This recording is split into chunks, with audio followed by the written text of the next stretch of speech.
Okay guys, quickly turn on your videos so that we can start with our class. ठीक है। सो आज हम क्या कर रहे हैं, क्योंकि पुराना चैप्टर जो है वो उसके सारे कॉन्सेप्ट हम कर चुके थे, एक दो फुल फ्लेजेड क्वेश्चन भी कर चुके थे। सो उसको हम पीछे छोड़ते हैं बिकॉज लिंक से भी टूट गए हैं। So we are starting with our new chapter और प्रैक्टिस के लिए साइड बाय साइड मैं आपको कुछ कुछ क्वेश्चन पुराने चैप्टर में से, that is issue of share में से देता जाऊंगा। Is it fine? तो हमारे चैप्टर का नाम क्या है? Issue of debentures. सो ये है क्या? बेसिक हमको पता है, बट फिर भी हम लोग पूरा शुरुआत से जानेंगे और हर वो चीज पढ़ेंगे जो हमारे लिए इंपॉर्टेंट है। सो हमें पता है हमारा जो कंपनी का जो कैपिटल होता है, कैपिटल के लिए जो हमें फंड्स चाहिए होते हैं, वो फंड्स दो जगह से आते हैं। एक होता है ओनर्स फंड और एक होता है डेट फंड्स। सो ओनर्स फंड के लिए कंपनी क्या करती है, जिनसे पैसा लेती है उनको ओनर बनाती है, तो उसको हम क्या, जो डॉक्यूमेंट हम देते हैं उसे हम बोलते हैं शेयर्स। तो वो हमने पढ़ा था इश्यू ऑफ शेयर्स में, जो चैप्टर हम ऑलरेडी कंप्लीट कर चुके हैं। डेट फंड का मतलब क्या होता है? आप क्या कर रहे हो? बोरोइंग्स ले रहे हो। बोरोइंग्स का मतलब क्या होता है? किसी तरीके का लोन। सो आप उनको अपना ओनर नहीं बना रहे हो, they are just like creditors for you and you have to pay back the money along with the interest और any other condition which you have decided. So borrowings का ही एक पार्ट होता है डिबेंचर।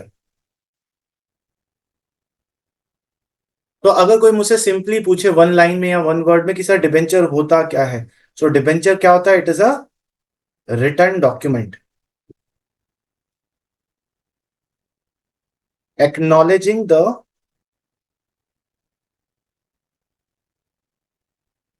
debt। तो क्या होता है? डिबेंचर एक डॉक्यूमेंट होता है, जैसे शेयर्स भी एक डॉक्यूमेंट होता है। शेयर किस चीज का डॉक्यूमेंट होता है? वो एक्नॉलेज करता है ओनरशिप को। ये एक डॉक्यूमेंट होता है जो एक्नॉलेज करता है डेप्ट को, मींस कंपनी का वो क्रेडिटर बन गया है and we have to pay back the money. Am I clear here? ठीक, तो ये बेसिक डिबेंचर के बारे में हमें जानना है।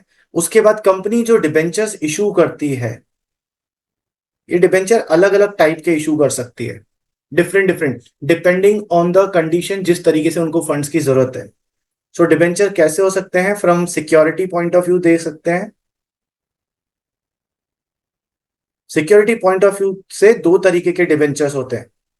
पहला सिक्योर्ड डिबेंचर्स, दूसरे होते हैं unsecured debenture.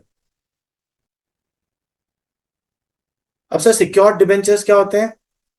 Secured debenture simply means secured with asset as mortgage.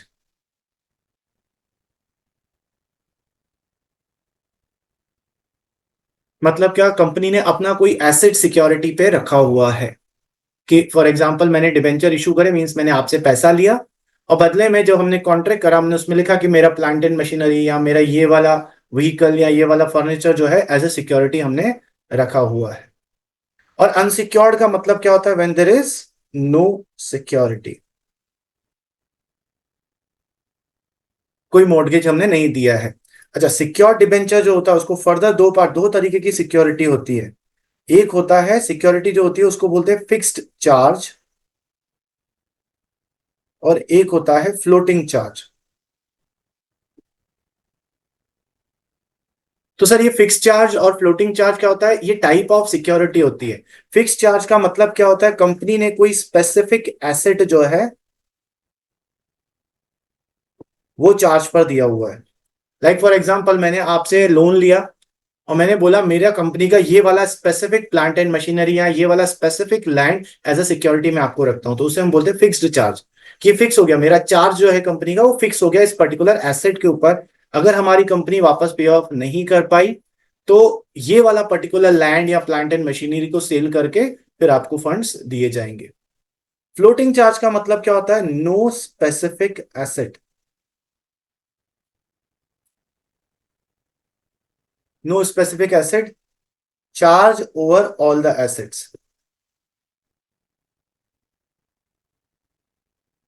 सो कोई स्पेसिफिक एसेट हमने नहीं बताया है। अगर हम आपका लोन नहीं वापस कर पाए, आपके डिबेंचर्स का पैसा वापस नहीं कर पाए, तो कंपनी क्या करेगी?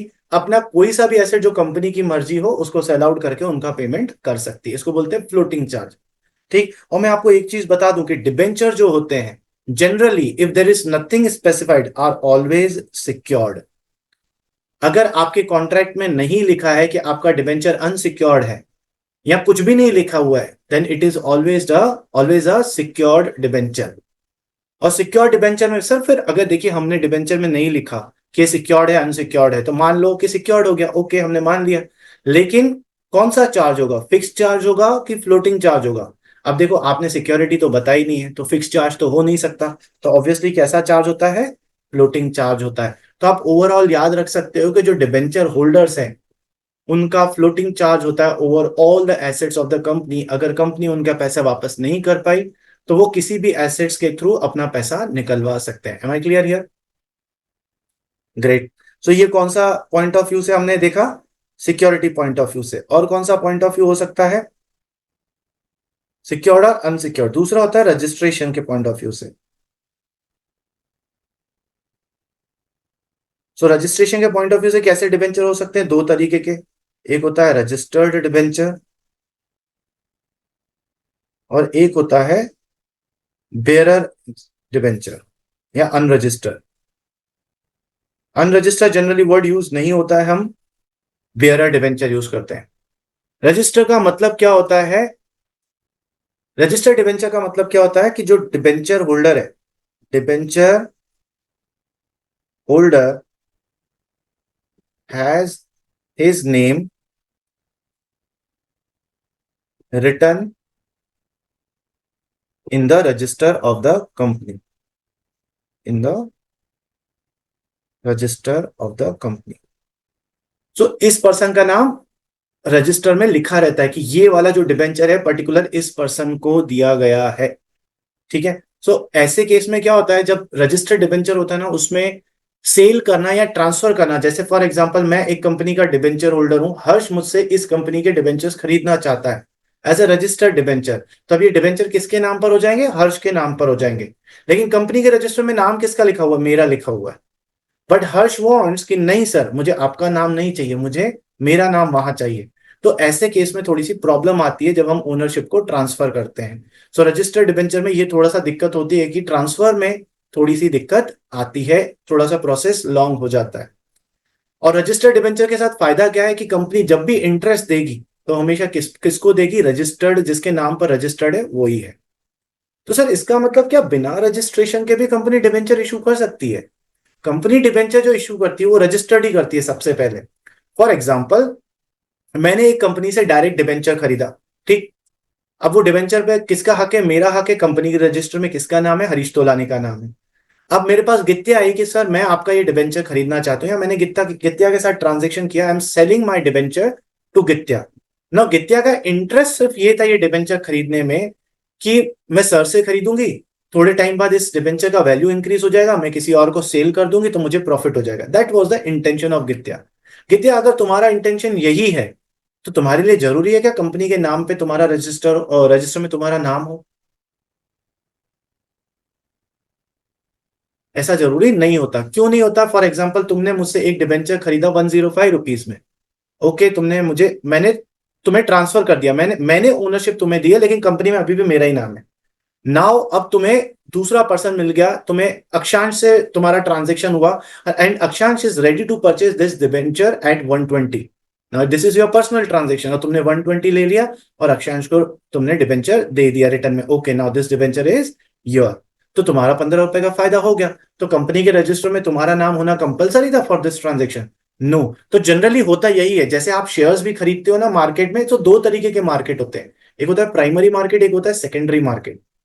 प्राइमरी मार्केट में आप कंपनी से डायरेक्ट डील करते हो, और सेकेंडरी मार्केट में हम स्टॉक मार्केट से डील करते हैं। तो स्टॉक मार्केट से हम लोग खरीदते हैं किसी एक पर्सन से, फिर दूसरे पर्सन को ट्रांसफर कर देते हैं, तो वो चलता रहता है। लेकिन कंपनी में नाम किसी एक का ही है, शुरुआत वाले का। ठीक है। जैसे कंपनी ने सारे शेयर्स या डिबेंचर स्टॉक मार्केट को बेच दिए, stock market is a separate entity. तो अब जो शेयर्स है वो स्टॉक मार्केट के नाम पर है। Now we are not purchasing our share और debenture from company, we are purchasing from stock market. तो हम कौन से मार्केट में काम कर रहे हैं? Secondary market.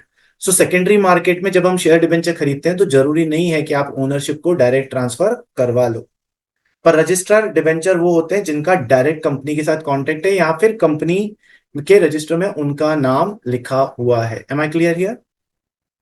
No. Bearer debenture क्या होता है? मैंने इसी में आपको सिखाया। Bearer debenture, name is not in companies registered.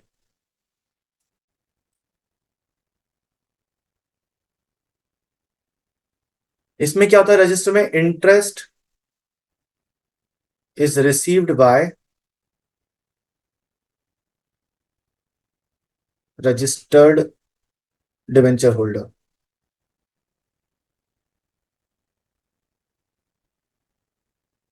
Bearer debenture में क्या होता है कि किसी नाम की जरूरत ही नहीं होती है। जो कंपनी ने डिबेंचर इशू करा तो उसमें लिख ही दिया था this is bearer debenture. Bearer debenture का मतलब क्या होता है? बियरर मतलब द वन हु होल्ड्स, जिसके हाथ में डिबेंचर होगा वो डिबेंचर होल्डर हमारे लिए कहलाएगा। सो कंपनी ने एक बियरर डिबेंचर इशू करा मुझे, मैंने गित्या को सेल करा था, गित्या ने अक्षांश को सेल करा था, अक्षांश ने हर्ष को सेल करा था, हर्ष ने कुशाग्र को सेल करा था ना। जिस वक्त वो कुशाग्र के पास है, कंपनी उस वक्त इंटरेस्ट दे रही है। तो अब डिबेंचर किसके पास है? कुशाग्र। तो कुशाग्र जाएगा कंपनी के पास, देखो भाई मेरे पास ये डिबेंचर है, इंटरेस्ट मुझे दे दो। So the one who holds he has the right to get the interest. Interest is given to the holder of debenture. यहां तक ठीक है? और क्या है यहां पर? Transfer is easy. आपका जो डिबेंचर ट्रांसफर करना है वो इजी होता है। सो क्योंकि कंपनी के साथ डायरेक्ट कनेक्शन नहीं है तो नेम चेंज करने का कोई टेंशन ही नहीं है, because only the holder will be treated as debenture holder. तो कुछ कंपनी के साथ बार बार रजिस्टर में नाम जो है चेंज करने की कोई जरूरत नहीं होती है। So this was from the registration point of view. और कौन से डिबेंचर्स होते हैं सर? फिर रिडीमेबल पॉइंट ऑफ व्यू से, redemption. Do you know the meaning of redemption? हाँ जी। रीपेमेंट। हाँ, रिडम्पशन का मतलब क्या होता है? रीपेमेंट। सो रिडम्पशन के पॉइंट ऑफ व्यू से कौन कौन से होते हैं सर? रिडीमेबल और इरिडीमेबल।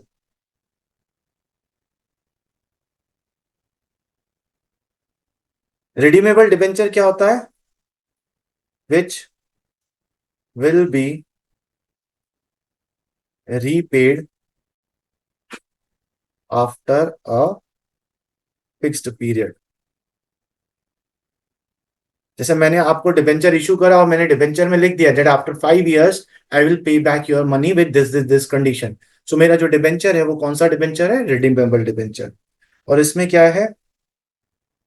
मनी विल बी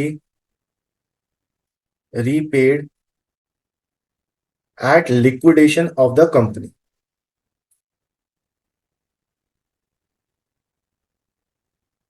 मतलब आपका पैसा कब मिलेगा वापस? जब कंपनी बंद हो रही होगी, जब कंपनी को खत्म किया जा रहा होगा, तब आपको मिलेगा। सो सर अगर क्वेश्चन बोलो, अगर डिबेंचर में नहीं है डिस्क्राइब कि ये कौन सा डिबेंचर है, तो हम कौन सा मानेंगे? So it is always treated as a redeemable debenture. ठीक।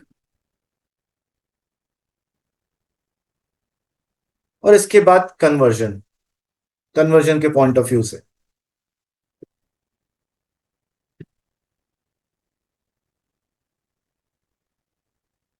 सो कन्वर्जन के पॉइंट ऑफ व्यू से क्या डिबेंचर होगा? कन्वर्टेबल डिबेंचर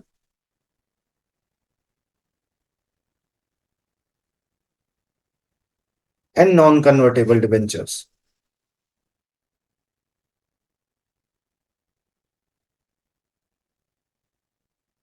कन्वर्टेबल डिबेंचर क्या होते हैं? जिसके डिबेंचर जब इशू होते हैं तो एक कंडीशन स्पेसिफाई होती है आपके डिबेंचर में, that these debentures can be converted into equity shares और प्रेफरेंस शेयर, और as specified into equity, preference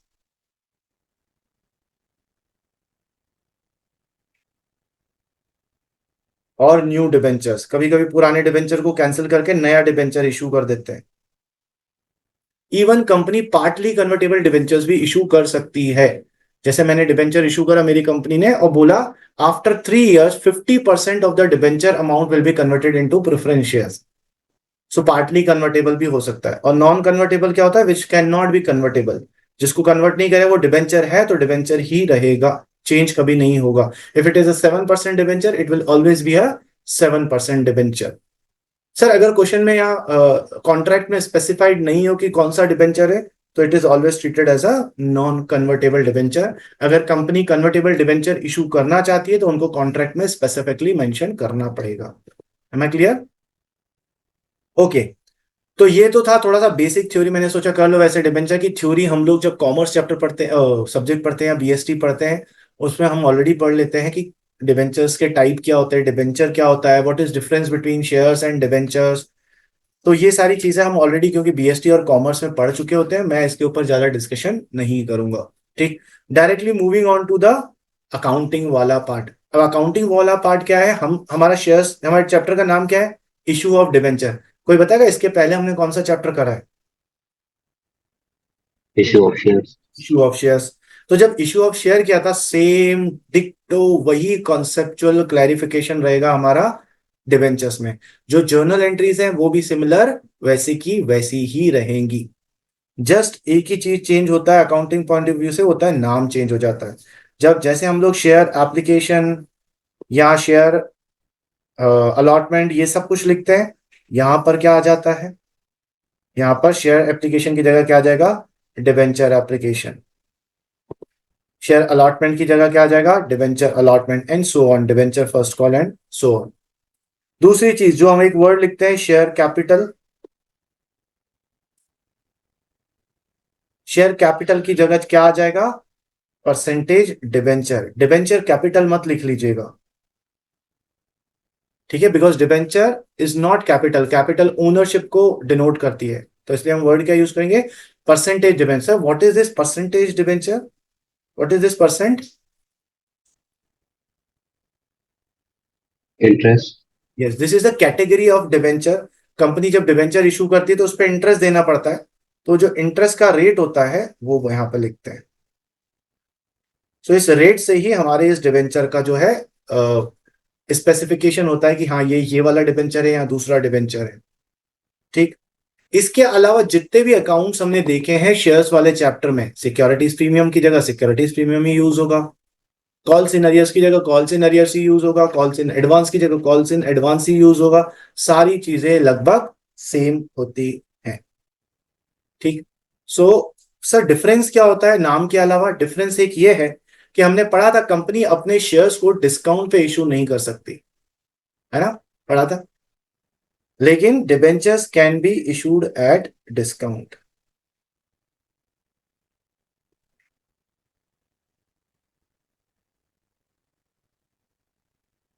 company अपने डिबेंचर्स को डिस्काउंट पे इशू कर सकता है। सो एक ये नई चीज जो है वो हम सीखेंगे, डिफरेंट फ्रॉम शेयर। सो एक सिचुएशन बनाते हैं क्वेश्चन की। आपको बोल दिया एक कंपनी है, उसने अपने 8% डिबेंचर्स। नाउ 8% डिबेंचर का मतलब क्या है? This 8% is interest rate. 8% debentures कितने? 1000। 1000 8% debenture of ₹100 each issued at 10% discount, payable as ₹30 on application,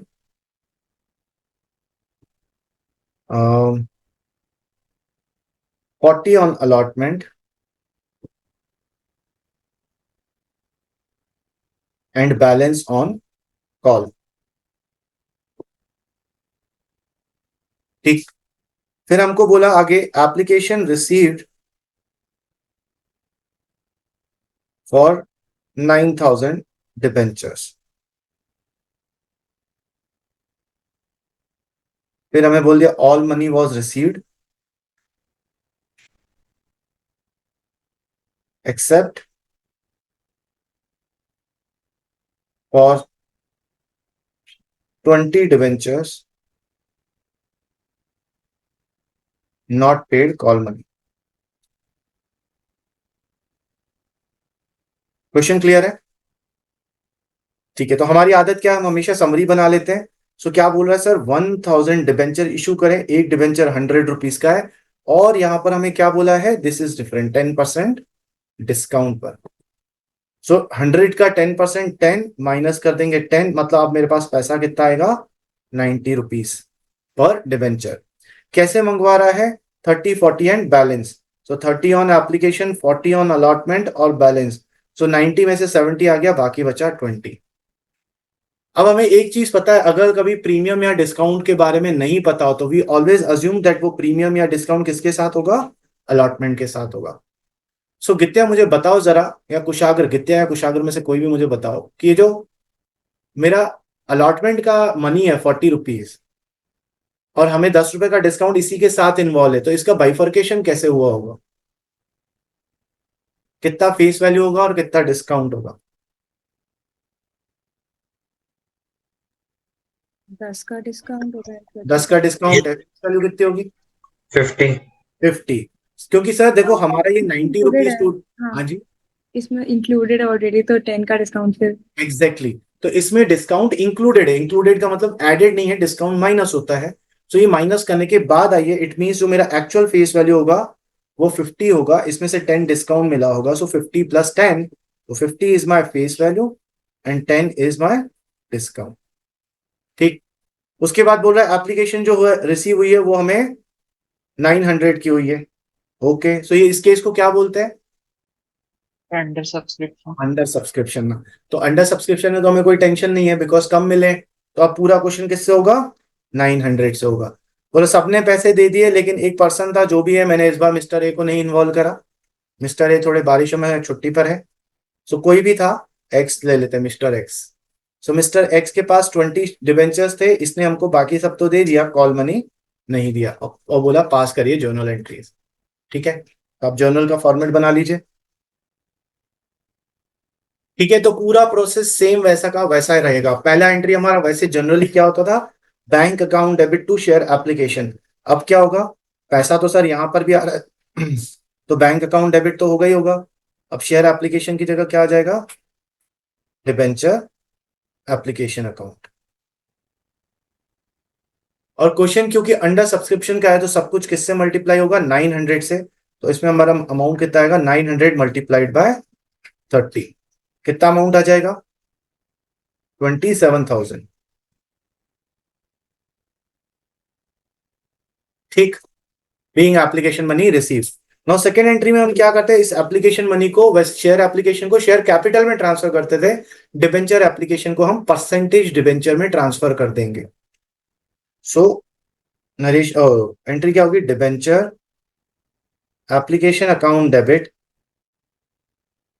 और ये अपना कितना परसेंट डिबेंचर बोला इसने, 8% डिबेंचर, तो टू 8% डिबेंचर। सो जो चीज कैपिटल थी it is converted into debenture, 27,000, 27,000। अब ये जो 1,000 डिबेंचर थे ना, इसका कोई यूज नहीं रह गया, क्योंकि एप्लीकेशन हमें कम रिसीव हुई है। यहां तक ठीक। कोई कौन मुझे इस वाली सेकंड वाली एंट्री का नरेशन क्या कोई बताएगा, इस स्टेज पर क्या होता है, ये एंट्री किस चीज को रिप्रेजेंट कर रही है? being 8% debenture money received. बेटा रिसीव तो ऊपर हो गया था। अच्छा सर, uh, ड्यू की एंट्री पास होती है स्टेज पे तो। इज इट ड्यू की एंट्री? क्या अभी हम कॉल कर रहे हैं उनको कि पैसा भेज दो ना? आपको याद है शेयर्स वाले चैप्टर में मैंने आपको पूरा प्रोसेस बताया था। फर्स्ट सबसे पहले एप्लीकेशन मनी हमको रिसीव होता है, देन हम उनको शेयर्स अलॉट करते हैं। तो यहां पर भी क्या हुआ है, एप्लीकेशन मनी मिला है, और यहां इस वाली स्टेज, सेकंड वाली स्टेज पे हम डिबेंचर्स को अलॉट कर रहे हैं। तो नरेशन क्या होगा, बीइंग डिबेंचर्स अलॉटेड। ये ड्यू की एंट्री नहीं है, वैसी दिख रही है। समझ में आया, बीइंग डिबेंचर्स अलॉटेड। अब हम ड्यू सर करें, 8% भी आएगा। हाँ 8% लिखेंगे ना। अच्छा वो नरेशन में, हाँ सॉरी, 8% डिबेंचर्स अलॉटेड। ठीक। अब हम ड्यू करेंगे, अलॉटमेंट को ड्यू करेंगे ना। आप ध्यान दो कि अलॉटमेंट पर मेरे पास फेस वैल्यू भी है और मेरे पास डिस्काउंट भी है। इसके पहले जब हमने शेयर चैप्टर पढ़ा था तो वहां पर हमने प्रीमियम सुना था. So premium is the extra amount we receive. तो वो रिजर्व्स का पार्ट होता है, प्रॉफिट का पार्ट होता है, और प्रॉफिट या रिजर्व्स हमेशा क्रेडिट होते हैं. ये जो डिस्काउंट है ये क्या है? This is nominal account. इसको हम बोलते हैं कैपिटल लॉस या कैपिटल एक्सपेंस, जो भी आप बोल दो. और जितने भी लॉसेस होते चाहे वो किसी भी नेचर के, उनका नेचर हमेशा क्या होता है? डेबिट ही होता है. ठीक है. सो अब हम ड्यू करेंगे. ड्यू करेंगे मतलब हम फोन लगाएंगे कि भैया पैसा दे दो. तो बोलेंगे 40 कितने रुपीस दें? तो कंपनी बोलेगी 40 रुपीस दो. फिर हम बोलेंगे सुनिए भाई साहब, वैसे तो आपको 50 रुपए देने थे, पर क्योंकि आप अपने वाले ना 10 रुपए हम आपसे कम ले रहे हैं. तो ड्यू की एंट्री में डिस्काउंट का भी मेंशन होगा. और डिस्काउंट अपना लॉस है. लॉस हमेशा क्या होता है? डेबिट होता है. सो हम थर्ड वाली एंट्री क्या करेंगे? हम किस चीज को ड्यू कर रहे हैं? अलॉटमेंट मनी को ड्यू कर रहे हैं. तो हमारा एंट्री क्या होगा? Debenture allotment account debit.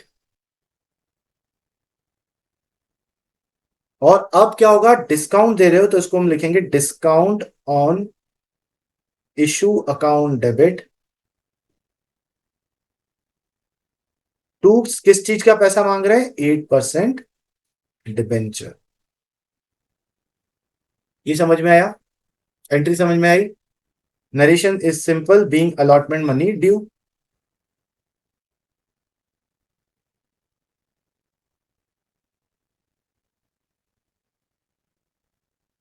Being allotment money due. अब कैसे करेंगे? डिबेंचर अलॉटमेंट में 900 डिबेंचर्स हैं अपने पास. इधर आए. सो अलॉटमेंट पे कितना रुपीस मंगवा रहे हैं? 40 या 50?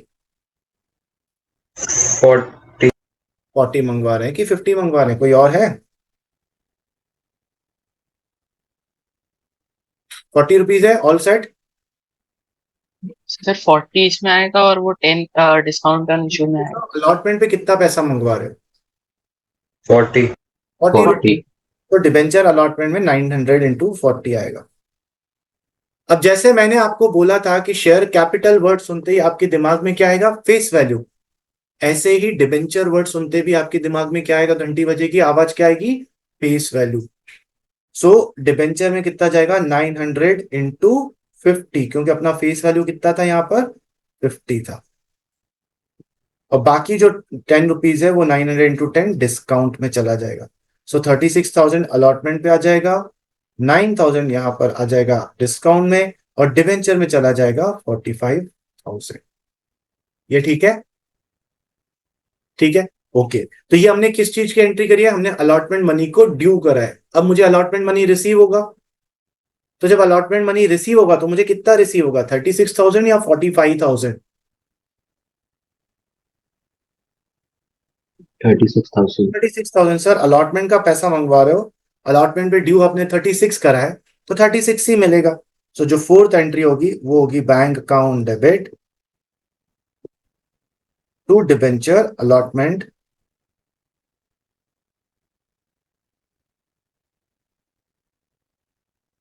सॉरी 36,000.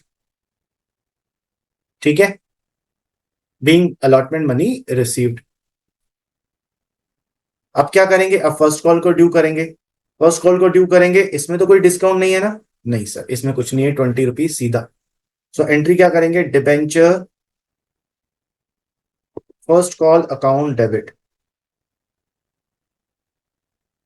To 8% debentures. और हमारा अंडर सब्सक्रिप्शन का क्वेश्चन है, सब कुछ 900 से होगा. सो 900 मल्टीप्लाइड बाय 20, दैट इज 18,000. 18,000. अब क्या हो रहा है? अलॉटमेंट पर अरियर्स हो रहा है ना, और फर्स्ट कॉल पर अरियर्स हो रही है वाला. सो कुछ पैसा मिलेगा, कुछ पैसा नहीं मिलेगा. सो कोई मुझे जर्नल एंट्री बताएगा सिक्स्थ वाली?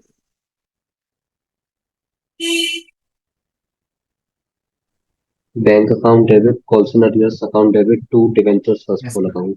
Yes sir. जो पैसा मिल रहा है बैंक अकाउंट डेबिट, जो पैसा नहीं मिल रहा है वो calls in arrears account debit, और to debenture first call, debenture first call में 18,000, कॉल्स इन अरियर्स में 20 डिबेंचर्स थे इसके पास और ये 20 रुपीज नहीं दे रहा, मतलब 400, बाकी 17,600 हमें मिल जाएगा। ठीक है, तो सर अब इसने कॉल्स इन अरियर्स किया तो इसका भी फॉर फीचर और री इशू होगा क्या? हाँ, होने को तो हो सकता है, लेकिन अच्छी बात यह है कि डिबेंचर में फॉर फीचर री इशू का कॉन्सेप्ट हमें नहीं आएगा, वो शेयर्स के लिए छोड़ के रखा हुआ है। ठीक है, और मैं आपको बता रहा हूँ this is one of the easiest chapter we are doing in class 12, सबसे इजीएस्ट चैप्टर ये वाला जो अभी हम कर रहे हैं। Done, now any doubt please? नहीं, अब मेरी बात इधर ध्यान से सुनिए, ये जो थर्ड वाली एंट्री है डिबेंचर अलॉटमेंट को ड्यू करने की, वहां पर डिस्काउंट था, यस और no? This discount on issue, आगे चल के हम एक और वर्ड यूज करेंगे, एक और कॉन्सेप्ट में, उसका नाम होगा लॉस ऑन इशू।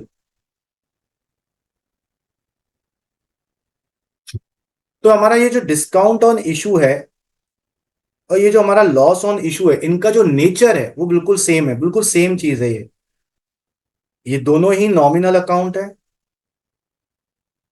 और ये दोनों ही कैपिटल लॉस है, और इन दोनों को ही हमें क्या करना पड़ता है, राइट ऑफ करना पड़ता है सेम मैनर में। सो क्योंकि दोनों एकदम सेम है, तो हम एक काम कर सकते हैं, at the place of discount on issue we can directly use the word loss on issue.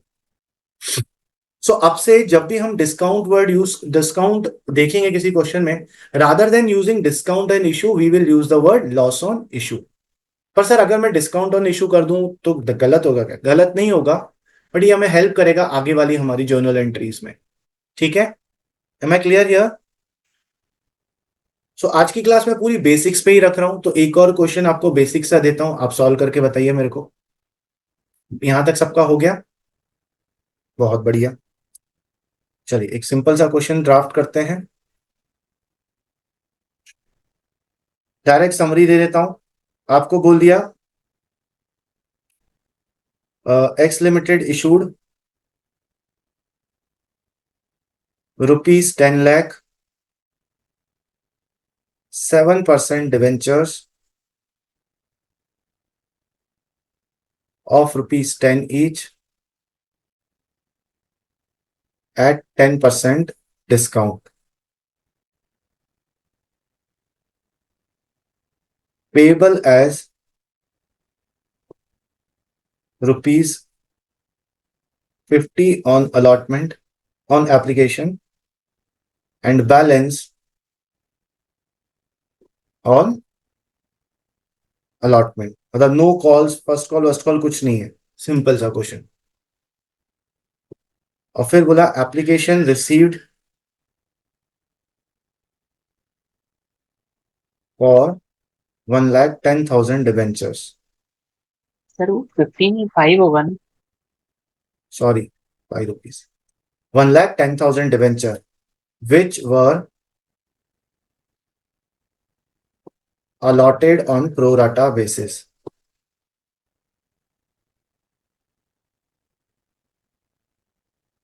चलिए मुझे जर्नल एंट्रीज करके बताइए, कोई कॉल से नरियस वगैरह नहीं है, कुछ नहीं है। फिर 10 लाख इश्यू करने थे और 1,10,000 ही आए हैं। चलो बहुत जल्दी तुमने ये बोल दिया, मैं चाह रहा था गलती करो उसके बाद। यहाँ एक वर्ड लिखा है रुपीज, इस पर ध्यान देना जरूर। ऊपर वाले क्वेश्चन में जब मैंने दिया था तो मैंने यहाँ पर रुपीज नहीं लिखा था, ये नंबर ऑफ डिबेंचर्स थे। यहाँ पर लिखा हुआ है ₹10 लाख और एक डिबेंचर ₹10 का है, तो if I have to calculate number of debentures, तो यहाँ पर मैं ₹10 लाख है, इसको डिवाइड कर दूंगा 10 से, इसका मतलब मेरे जो नंबर ऑफ डिबेंचर्स कितने हैं, 1 लाख है। समझ में आया? सो इस चीज को ध्यान देना कि रुपीज लिखा है कि नहीं लिखा है, ये डिबेंचर्स के साथ बहुत होता है।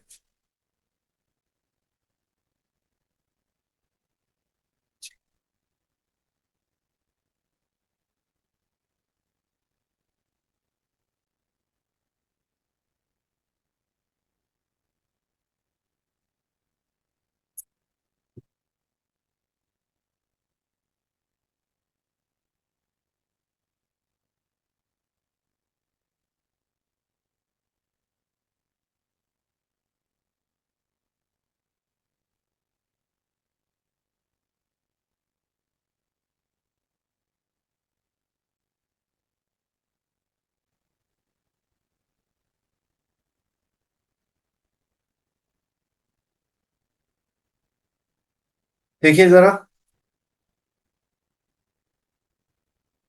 देखिए जरा,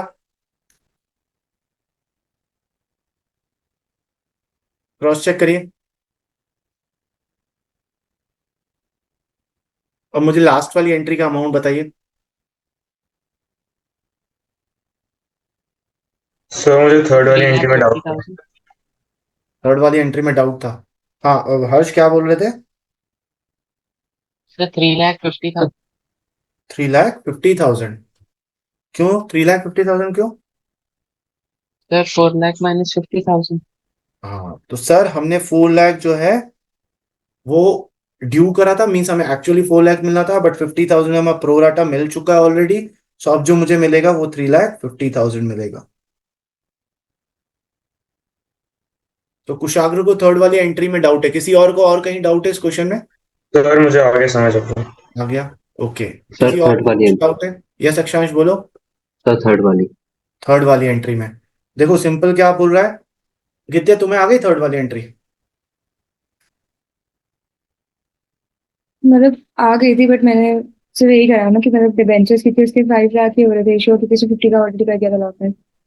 और अभी फिर क्लियर है? हाँ, हो गया। सो अक्षांश देखो क्या हो रहा है, अपना एक डिबेंचर कितने रुपीस का है? 10 रुपीस का है। इस पे 10% का डिस्काउंट है, मतलब 1, तो टोटल रुपीस आना था 9, जो 5, और तो बैलेंस 4 इधर हो गया। आ अब ये गया सर, आ 4 गया। कैसे बना होगा? 5+1। तो डिस्काउंट की जगह मैंने प्रीमियम कर दिया। ओ माय गॉड, ये कैसे कर दिया तुमने? अक्षांश कैसे जादू कैसे कर देते हो तुम? गलती तुम्हारी नहीं है। ठीक है, तो ये क्लियर है। सो आज हमने क्या करा, मैंने कोई भी चीज न्यू नहीं बताई आपको, सिर्फ एक नया चीज वो था ये लॉस वाला। आई होप सबको ये क्लियर है, डिस्काउंट ऑन इशू। ठीक है, तो डिस्काउंट डेबिट होता है।